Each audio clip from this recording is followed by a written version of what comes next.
Let us now praise stupid women. From Margaret Atwood's Good Bones.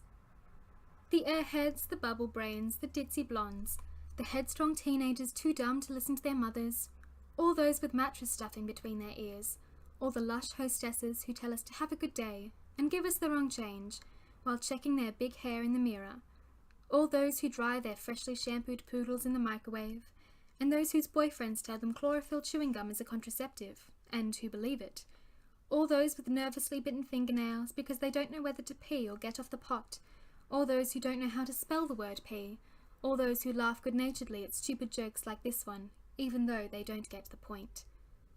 They don't live in the real world, we tell ourselves fondly, but what kind of criticism is that?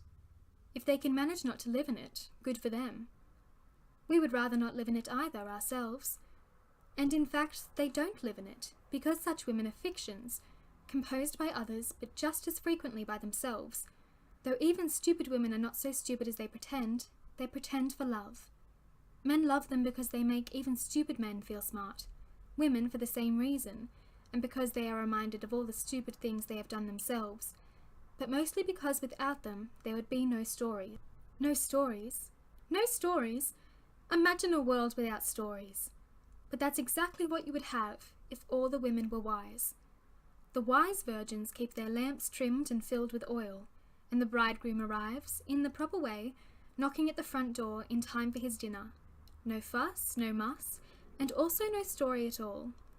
What can be told about the wise virgins, such bloodless paragons? They bite their tongues, they watch their smart mouths, they sew their own clothing, they achieve professional recognition, they do every right thing without effort.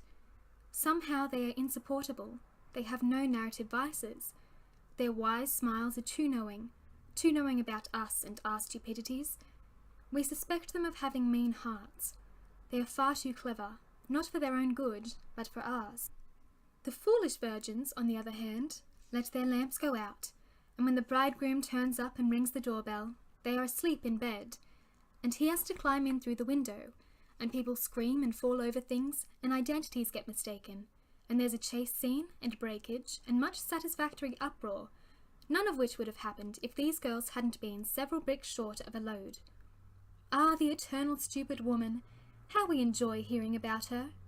As she listens to the con artist yarns of the plausible snake, and ends up eating the free sample of the apple from the tree of knowledge, thus giving birth to theology, or as she opens the tricky gift box containing all human evils, but is stupid enough to believe that hope will be some kind of solace. She talks with wolves, without knowing what sort of beasts they are. Where have you been all my life, they ask. Where have I been all my life, she replies. We know, and we know wolfishness when we see it. Look out, we shout at her silently, thinking of all the smart things we would do in her place.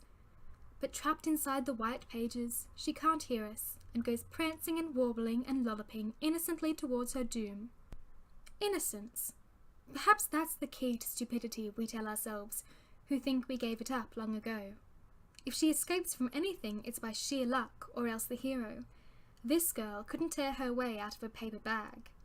Sometimes she's stupidly fearless. On the other hand, she can be just as equally fearful, though stupidly so. Incest-minded stepfathers chase her through ruined cloisters, where she's been lured by ruses too transparent to fool a gerbil. Mice make her scream. She whimpers, teeth chattering, through the menacing world, running. But running involves legs, and is graceless. Fleeing, rather. Leglessly she flees, taking the wrong turn at every turn, a white chiffon scarf in the darkness, and we flee with her. Orphaned and minus kind aunts, she makes inappropriate marital choices and has to dodge ropes, knives, crazed dogs, stoneflower urns toppled off balconies, aimed at her jittery head by suave, evil husbands out for her cash and blood. Don't you feel sorry for her as she stands there helplessly wringing her hands? Fear is her armour. Let's face it, she's our inspiration, the muse as Fluffball, and the inspiration of men as well.